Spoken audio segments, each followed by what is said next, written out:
Salut John, Salut Sylvain, comment ça va? très bien. Merci d'être mon invité pour ce Tour de France du hockey franco. On est à Marseille, du coup, où tu es maintenant président de la SASP, c'est ça? Oui, on a créé une SAS qui n'est pas encore active puisqu'elle est créée juridiquement, mais on attend que le club soit un peu plus mature puisqu'on n'est pas, c'est pas obligé dans la division dans laquelle on évolue. Donc elle est installée, on est en train de mettre les bases du club pour pouvoir se scinder les deux entités de manière sereine. Alors donc vous venez d'être promu, du coup, après, un peu après tout le monde. En D1, on imagine que c'est un défi quand même assez considérable. Vous vous prépariez à jouer en D2, donc forcément avec l'ambition de monter sportivement, mais c'est quand même pas la même chose de construire un effectif de D2 ou de D1. Non, surtout que notre sollicitation, la sollicitation a été faite tardivement et du coup notre équipe était faite à 80-90%. Donc on a hésité, très honnêtement, on a hésité. Tout le monde l'a refusé et il ne restait plus que nous. Et ça aurait fait une D1 à 13 si on n'avait pas accepté. Donc malgré tout, on a vraiment étudié notre effectif, voir si les joueurs qu'on avait pris, qui étaient faits pour jouer vraiment le haut de la D2, pouvaient évoluer en division supérieure sans être ridicules. Et puis voir si la petite marge à manœuvre qui nous restait sur l'effectif suffisait pour, de ce qu'on interprétait du niveau de la D1 pour au moins challenger et jouer dans cette division. On sait qu'on a pris un gros risque à ce niveau-là et on l'a vu sur la première journée du championnat. C'est une division qui est très relevée et très serrée. Mais on est content, on assume, puisque je pense que quand l'opportunité se présente et que tu as envie de faire évoluer le club, ben, il faut la saisir, même si notre coach n'était pas tout à fait d'accord avec moi au début, parce que lui, il aurait voulu, et je le comprends, monter sportivement et avec le mérite sportif. Mais voilà, on a pris cette décision, maintenant on l'assume, on va essayer de faire du mieux qu'on peut. Alors tous les regards du hockey français sont souvent tournés sur Marseille, c'est une des plus grandes villes françaises évidemment. Euh, et puis voilà, on peut en rigoler, mais c'est vrai que Luc Tardif Junior, et puis c'est ton demi-frère, etc. Tu sais qu'à la limite, toutes les décisions que vous prenez sont scrutées, sont parfois analysées avec ce biais-là. Est-ce que tu trouves que c'est une difficulté supplémentaire pour vous, pour votre projet? Alors pour le projet, je pense pas pour le projet, parce que je pense que les gens du club s'en rendent pas spécialement compte, à part ceux qui vont sur les réseaux sociaux, etc., qui voient les choses qui pourraient passer. Pour mon frère et moi, très honnêtement, ça fait longtemps qu'on est habitués et on a la peau tannée, puisque quoi qu'on fasse, de toute façon, cet aspect-là ressort. Donc, si on s'arrêtait à ça, on ne ferait plus rien. Donc voilà, on laisse parler les gens, et on trace notre route, on fait ce qu'on a à faire, on essaie de faire ce qu'on fait du mieux qu'on peut, avec honnêteté. Et puis, de toute façon, tu ne peux pas empêcher les gens qui veulent dire du mal d'en dire, donc il faut mieux pas s'arrêter à ça. Comment est reçu le hockey sur glace à Marseille? Est-ce qu'il y a un gros travail tout simplement pour dire que ça existe, qu'il y a un club de hockey ici et que le plus dur c'est de faire venir les gens et que quand ils viennent, bah, comme c'est le cas un peu partout en France, souvent ils sont conquis quoi. Oui, effectivement, la recette est assez magique, parce que on aurait un a priori sur Marseille en disant c'est le bord de la mer, mais pourquoi non, on ne l'aurait pas aussi à Anglette? La patinoire est carrément sur la plage. On a un a priori en disant du hockey sur glace à Marseille, c'est un peu bizarre, mais finalement l'ADN de ce sport fait qu'il plaît à tout le monde et il plaît beaucoup aux Marseillais. Donc c'est sûr que c'est une ville ancrée football, c'est peu de le dire. Ici, l'OM est une religion et le but n'est pas du tout de se comparer à l'OM qui est dans une autre planète, mais en tout cas, la particularité de Marseille, c'est qu'il n'y a pas énormément d'alternatives à part l'OM. C'est-à-dire qu'il n'y a pas beaucoup de sports indoor qui jouent au plus haut niveau national. Et de fait, on a les assistances au match qui sont deuxièmes derrière l'OM. Puisque l'année dernière, on a commencé avec 800 spectateurs, on a fini avec 3300, qui était la plus grosse affluence de France, toutes divisions confondues. Donc ça veut dire que quand on met des choses en place de communication, alors attention, on n'a pas beaucoup de budget, donc on fait avec nos moyens, on fait des partenariats avec des médias, etc. Et on a vu que l'année dernière, il y avait quelque chose qui avait commencé à prendre. Les résultats sportifs nous ont aidés aussi, mais il y a un potentiel ici, de par la structure dans laquelle on évolue et de par la taille de la ville. Donc maintenant, après, c'est comment on axe notre communication sur le hockey sur glace. Nous, on a pris une position qui est claire et qui est de dire le hockey sur glace, c'est spectaculaire, c'est convivial, c'est familial. Et tout ce qu'on fait, on le fait dans ce cadre-là. Quand on reçoit nos partenaires dans cette salle ici, on reste cadré là-dessus, on n'essaie pas de péter plus haut que notre cul, on reçoit les gens correctement, mais dans la convivialité, dans la proximité avec les athlètes, avec les joueurs, pour que tout le monde se rassemble. Et quand on fait des matchs pour le grand public, on essaie aussi de mettre des artifices, de meubler ce côté spectaculaire pour faire du hockey sur glace plus qu'un sport, mais un spectacle complet. Est-ce qu'il y a un dialogue avec l'OM justement? On sait qu'à Lyon, Jean-Michel Aulas, qui est souvent précurseur, a travaillé avec le club lyonnais du hockey, a largement participé au Winter Game, etc. On imagine que vous avez ça dans un coin de la tête aussi à Marseille, que ce serait top de s'associer à l'OM et de faire un Winter Game aussi ici. Ouais, c'est l'OM, on ne les a pas approchés encore directement, mais on ne s'interdit pas de le faire quand on aura cette opportunité. Je pense que quand on aura une crédibilité suffisante pour leur montrer que la marque OM pourrait discuter avec nous, on les sollicitera pour au moins avoir un échange, même si c'est dans un premier temps des échanges vraiment amicaux voilà, pour apprendre aussi de ce type d'organisation. Je pense que ce qui a été fait à Lyon, c'est un signe fort pour moi. Ça veut dire que si un Jean-Michel Aulas s'intéresse à son équipe de hockey à Lyon, d'autant plus qu'il n'y a pas que le hockey, à part le foot à Lyon, il y a beaucoup d'autres sports de haut niveau. Si Jean-Michel Aulas s'est intéressé à ce sport, c'est que le sport commence à être crédible. Parce que Jean-Michel Aulas, c'est un homme très intelligent et qui sait ce qu'il fait. Et donc c'est vraiment un signe fort. Et c'est vrai que pour des grandes villes comme nous, c'est des choses qui doivent se dupliquer, je pense, parce que de toute façon, l'échange entre ce type de structure est quoi qu'il arrive positif.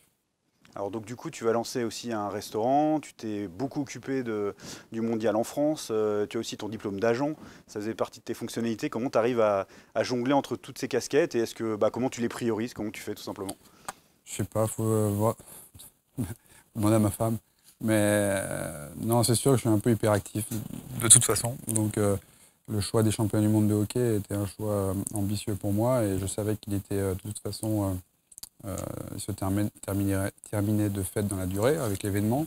C'était une expérience extraordinaire dans cette expérience extrêmement intense. On ne se rend pas compte à quel point organiser un championnat du monde en France est un challenge à tous les niveaux. Ça a été hyper enrichissant mais très dur aussi.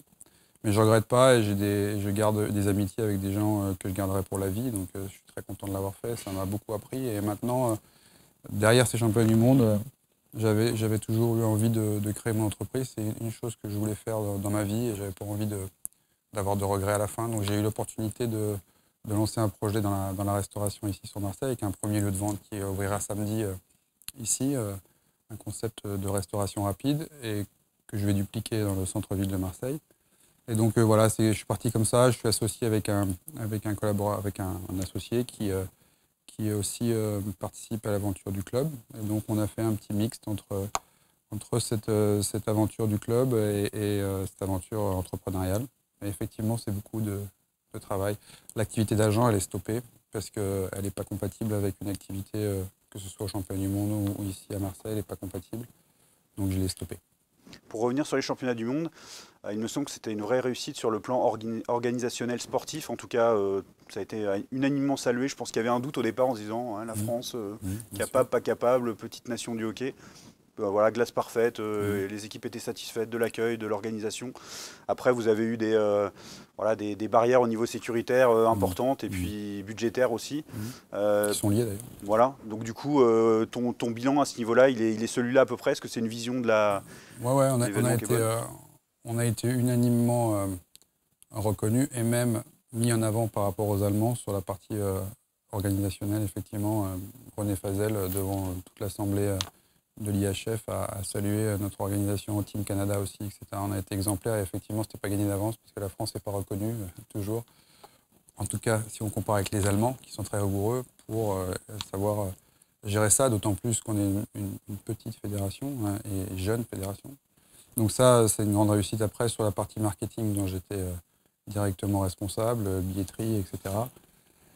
On a été mis face à la difficulté de mettre en avant un sport. J'ai tout vécu. Enfin, quand tu essaies d'attirer l'attention du hockey dans les médias et qu'en même temps, tu as Monaco et Lyon qui jouent, ou le PSG qui joue une demi-finale de Coupe d'Europe et que toi, tu lances ta billetterie, tu peux faire ce que tu veux et faire le poirier sur les Champs-Élysées à poil avec une plume dans le cul.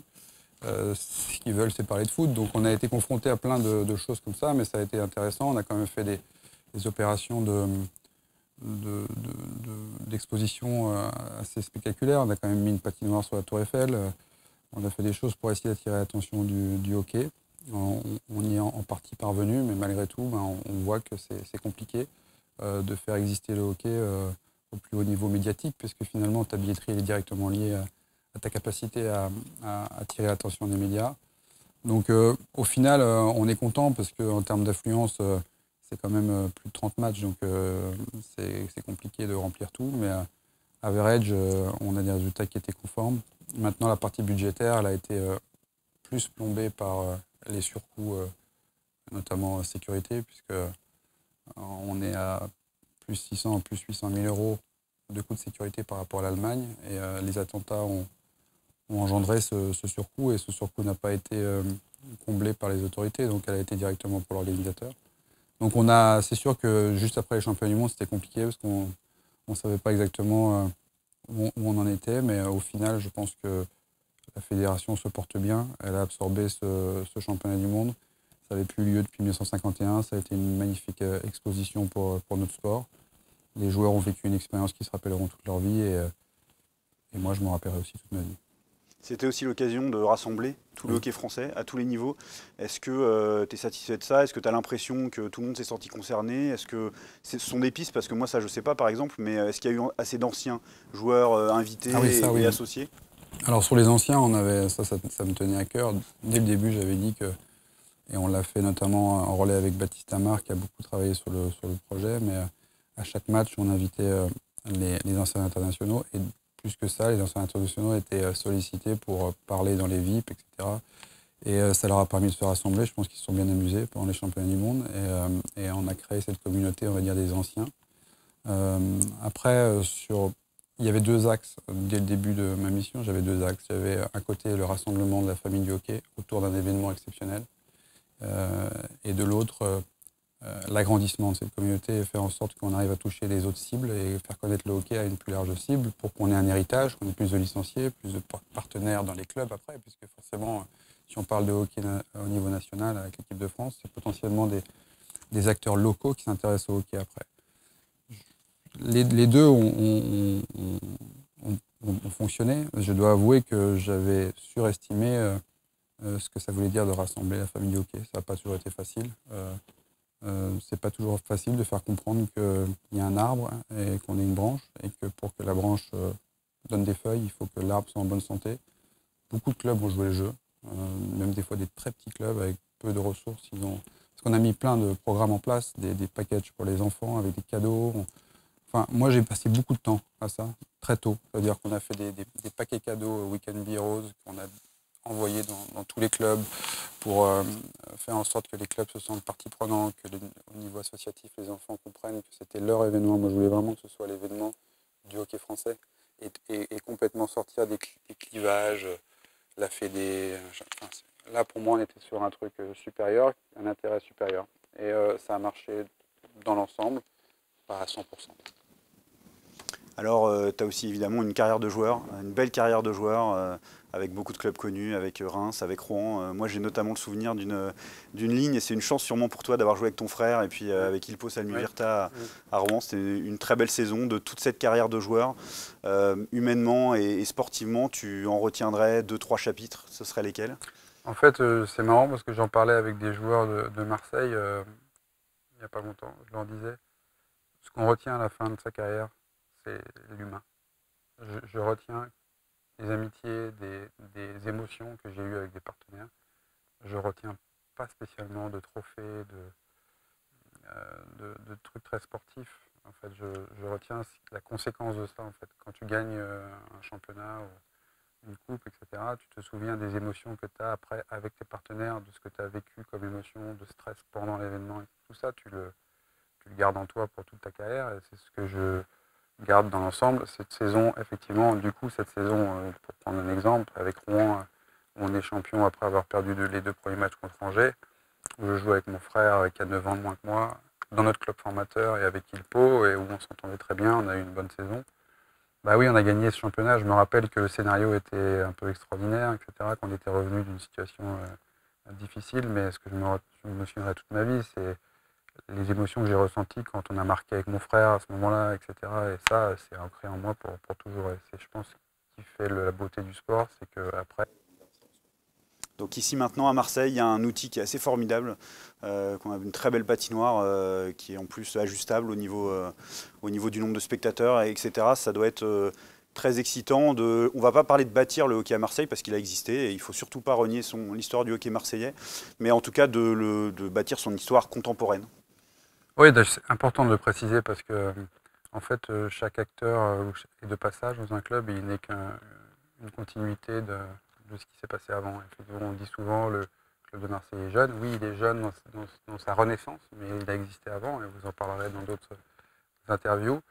Mais c'est sûr que maintenant, depuis 2009, il y a cette patinoire. Et maintenant que je suis là, elle donne cette responsabilité quand tu aimes le hockey français et que tu connais à quel point c'est difficile pour certains clubs de ne pas avoir de patinoire, qui la méritent. Je parle, enfin, les Ducs d'Angers vont avoir une patinoire, mais ça fait combien de temps qu'ils sont au plus haut niveau national avec une patinoire digne de leur niveau. Donc nous, on a cette chance et c'est une responsabilité pour le hockey français, puisqu'on est ici et qu'on a des gens qui investissent sur ce projet. Notre responsabilité, c'est de faire au mieux pour que le hockey français, à travers ce qu'on fait ici, grandisse d'un certain niveau. Et c'est pour ça que je suis toujours un peu désolé de voir que Marseille peut faire polémique. Parce que si tu aimes le hockey français, tu aimes que le hockey se développe dans le maximum de villes. Et je ne vois pas l'intérêt de voir comme une menace le hockey qui se développe dans une ville. C'est l'intérêt du hockey français. Si des grandes villes, des petites villes, n'importe du moment que le hockey marche, que ce soit dans un village de 3000 habitants comme à Morzine ou dans une ville d'1 million d'habitants comme à Marseille, si la patinoire est pleine, qu'on parle de hockey, que ça crée une dynamique pour le hockey, c'est le principal. Donc moi, en étant ici, je sens une vraie responsabilité d'essayer de faire les choses du mieux possible pour construire un projet cohérent. Et quand je dis cohérent, c'est parce que ça me tient à cœur que l'argent qui soit investi dans ce club aille aussi au hockey mineur. Parce que tu ne construis pas un projet qui fait du sens si tu le construis complètement artificiellement sur une division 1 ou une ligne minus, qui de toute façon est fragile, parce que bon, tu n'as plus les moyens, etc., ben, tu dois redescendre. Mais si pendant ce temps-là, tu n'as pas profité de ça pour construire la base, ben, tu laisses un tas de ruines, et c'est pas ça qu'on veut faire ici. J'en parlais justement avec Sébastien Auprandi à Gap, qui me disait finalement Épinal, Dijon, Reims avant sont presque disparus dans l'anonymat, enfin disparus, pas complètement, on est bien d'accord, mais en tout cas de l'élite, et qu'il trouvait que, et puis j'étais assez d'accord avec lui d'ailleurs sur ce point, qu'il n'y avait pas vraiment ce que tu disais tout à l'heure, c'est-à-dire le fait de dire pensons pour le bien du hockey de manière générale et du hockey français, on est une petite communauté, il faut se serrer les coudes et puis surtout pas se réjouir quand des malheurs comme cela arrive, ça décrédibilise tout le hockey français, y compris les clubs qui marchent bien. Je suis touché, j'aime tellement mon sport, c'est ce qui guide une grande partie de ma vie. Je l'ai fait en tant que joueur, après j'ai fait champion du monde parce que j'aime mon sport, j'aurais certainement pas fait si c'était un autre sport, c'était pas mon but de faire ça. Que quand il arrive quelque chose à une équipe, là cette année c'était Épinal, je suis effondré quoi. Je me dis c'est dramatique. Surtout que je connais très bien Épinal, j'y suis allé beaucoup pour préparer le championnat du monde, ils aiment tellement le hockey là-bas. Que c'est dramatique. Je ne peux pas imaginer que des gens qui aiment le hockey soient contents de voir disparaître des équipes comme... Enfin, ils disparaissent pas, ils redescendent, ils vont renaître, mais je veux dire, temporairement, qu'ils disparaissent du haut niveau, c'est pour moi dramatique. À ton avis, comment est-ce qu'on peut travailler pour que les clubs soient moins fragilisés? On a l'impression, alors je sais, ça ne tient pas forcément qu'à la formule sportive, mais qu'avec des budgets assez faibles pour des sports professionnels quand même, la part de risque est assez énorme. Je veux dire, si on finit en finale une année en remplissant tout le temps ou si on ne fait pas les playoffs, la différence, elle est plus que substantielle. C'est des économies extrêmement fragiles. Nous, ici, ce qu'on fait ici, on va dire les choses comme elles sont. C'est parce qu'on a un financier privé qui nous fait confiance et qui veut investir. On ne va pas lui dire non, fais pas. S'il n'était pas là, on ne pourrait pas faire ça. On ne va pas faire les marioles. S'il n'était pas là, les subventions publiques diminuent. Les enceintes qui sont le socle du modèle économique commencent à se rénover, mais c'est compliqué pour la plupart des patinoires. Du coup, le modèle économique va de plus en plus vers le privé, alors qu'historiquement, c'était très financement public, mais ça diminue. Donc il faut réinventer un modèle économique. Ça veut dire quoi? Ça veut dire qu'il faut une enceinte pour développer ton économie. Il faut pouvoir rentrer des gens et les accueillir correctement, des places pour les asseoir, et des places VIP pour pouvoir recevoir correctement tes partenaires. Donc il y a ce problème de patinoire qui quand même se renouvelle et ça s'améliore. On voit Angers, Dunkerque, c'est super, ça c'est positif. Mais ça reste des modèles économiques très fragiles parce qu'il n'y a pas de droit télé, parce qu'il n'y a pas de transfert comme au foot, et que du coup tu reposes sur trois socles, le financement public, le sponsoring privé et la billetterie. Et donc voilà, donc c'est pour ça que les économies du hockey sur glace, puis une équipe de hockey c'est assez cher. Il y a les transports, il y a le matériel, voilà, c'est pas facile, c'est pas simple. Et il faut tirer un grand coup de chapeau à tous les présidents de Ligue Magnus et de division inférieure, parce que maintenant, pour être de l'autre côté de la barrière, c'est très compliqué. C'est pour ça que c'est aussi important, et je le vois de plus en plus, des clubs qui investissent dans le staff hors sport, parce que c'est un investissement qui peut paraître à court terme, c'est de l'argent que tu mets pas dans ton équipe, mais si tu veux développer tes partenariats, etc. Moi, j'ai beaucoup discuté à Grenoble, par exemple, ou à Rouen, des clubs qui se structurent beaucoup à ce niveau-là. Et ben, c'est comme ça que tu crées du revenu en ayant des staffs plus fournis pour développer la partie extrasportive du club. Alors je ne peux pas t'avoir sans te demander ton impression et ton avis surtout sur l'avenir de l'équipe de France, évidemment, qui t'a tenu à cœur aussi, qui est à un virage. Après voilà, une longue période, Anderson Pousse qui a installé la France à la table des meilleures équipes au monde tout simplement. Philippe Boson arrive maintenant à la suite. Comment, voilà, quelles sont tes espérances par rapport à ça? Et on pense tous au JO évidemment, mais voilà, comment tu analyses la situation? Première chose, je pense que moi j'ai connu le début, toute la première moitié de l'ère Anderson Pousse. Je pense qu'il faut leur rendre un énorme hommage. Ils ont pris l'équipe quand on était au plus bas, on redescendait de Prague, on avait pris des fessées, on ne ressemblait plus à rien, il n'y avait plus rien, il n'y avait plus d'envie, il n'y avait plus d'identité. Et Dave et Pierre ont remis une fierté de la communauté de l'équipe de France qui fait cette force, qui fait l'ADN de l'équipe de France de hockey, c'est ça, c'est le groupe, c'est pas l'individualité. Moi j'ai fait toute ma carrière avec Christophe Baluette. Il était l'incarnation de ça. Ça veut dire que Christophe Baluette était la superstar à un moment donné mondial. Et quand il venait en équipe de France, il était un soldat comme nous tous et il a porté. Donc ça, c'est notre ADN. Et Dave et Pierre ont su vraiment remettre ça en place, en tout cas le continuer. Et puis ils ont aussi fait confiance à toute une jeune génération qui maintenant sont sur la fin de leur carrière, mais c'était la génération de mon frère, de Kevin Nickfeuille, de Nicolas Bech. C'était les débuts, ils avaient 20 ans. Donc ils ont régénéré, ils ont reconstruit, ils ont stabilisé la France au plus haut niveau mondial. Ils ont même été chercher plus que stabiliser. Maintenant, on s'attend à ce que l'équipe de France fasse un quart, plus qu'à ce qu'elle redescende. Donc ça, c'est super positif. Maintenant, c'est vrai qu'il y a un tournant. Il y a des anciens qui ont arrêté, des anciens importants. Je pense à Laurent Meunier, qui était le capitaine emblématique, à Cristobal, à Yorick Trail. Voilà, on ne va pas tous les citer, mais c'est un... Mais je suis maintenant optimiste pour deux raisons, parce que je pense que Philippe Boson est un emblème de ce que je disais avant, de l'esprit de l'équipe de France, et que je pense qu'il a la capacité de continuer cet héritage. Et je pense aussi que les jeunes générations sont meilleures que ce que nous n'étions. Et je pense que c'est aujourd'hui, les jeunes qui arrivent, qui ont 20 ans, sont meilleurs que nous. On était nous quand on était jeunes. Moins complexés aussi, ils ont de l'ambition, ils l'assument, et donc je pense que quand on voit le petit Texier, mais que lui peut-être est une exception, ou vraiment une exception, mais je pense que le niveau moyen des joueurs qui arrivent est plus élevé. Le challenge, ça va être de bien garder cet esprit.